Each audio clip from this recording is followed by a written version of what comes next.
بسم اللہ الرحمن الرحیم۔ معزز دوستو، موجودہ زمانے میں اس نوعیت کا کاروبار کرنے والی مختلف کمپنیاں وجود میں آ چکی ہیں۔ کاروبار کی نوعیت یہ ہے کہ یہ کمپنیاں آگے ممبر بنا کر اس پہ کمیشن دینے کی پیشکش کرتی ہیں۔ لوگ کمیشن کے لالچ میں آ کر اس کمپنی کو جوائن کر لیتے ہیں۔ فارسیج اور اس جیسی دیگر کمپنیاں، ان کا اصل مقصد اپنی مصنوعات فروخت کرنا نہیں، ورنہ اس کے لیے ممبر بننا شرط نہ ہوتا، اور اس میں شامل ہونے والے ممبروں کا اصل مقصد کمپنی کی مصنوعات خریدنا نہیں ہوتی۔ کمپنی کا اصل مقصد ان ممبروں کے ذریعے اپنی کمپنی کی زیادہ سے زیادہ تشہیر اور زیادہ سے زیادہ سرمایہ کاری کرنی ہوتی ہے، اور ممبروں کا اصل مقصد زیادہ سے زیادہ کمیشن حاصل کرنا ہوتا ہے۔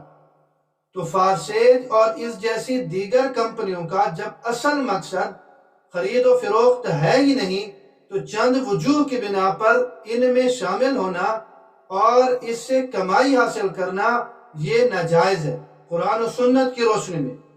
پہلی وجہ یہ ہے کہ فارسیج اور اس جیسی دیگر کمپنیاں یہ ملٹی لیول مارکیٹنگ نظام کے تحت چلتی ہیں، اور ملٹی لیول مارکیٹنگ نظام میں بہت ساری خرابیاں، بہت سارے مفاسد پائے جاتے ہیں۔ اس نظام میں غرر اور دھوکہ دہی بھی شامل ہے کہ یہ تصوراتی اور غیر حقیقی منافع کا وعدہ کر کے لوگوں کو کمپنی میں شامل کر لیتے ہیں، تو لہذا یہ غرر اور دھوکہ دہی کی بنا پر اس کمپنی میں شامل ہونا، اس کو جوائن کرنا، یہ قرآن و سنت کی روشنی میں جائز نہیں ہے۔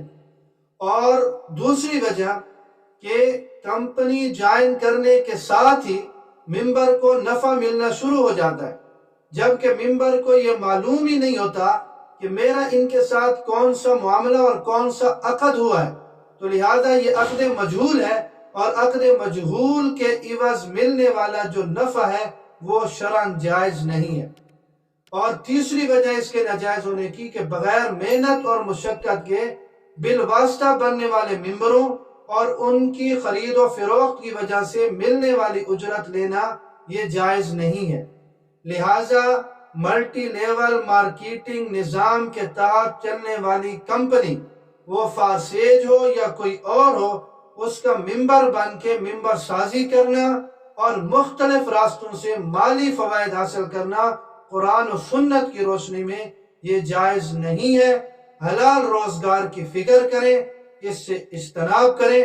اللہ رب العزت مجھے اور آپ سب کو دین کی سمجھ نصیب فرمائے۔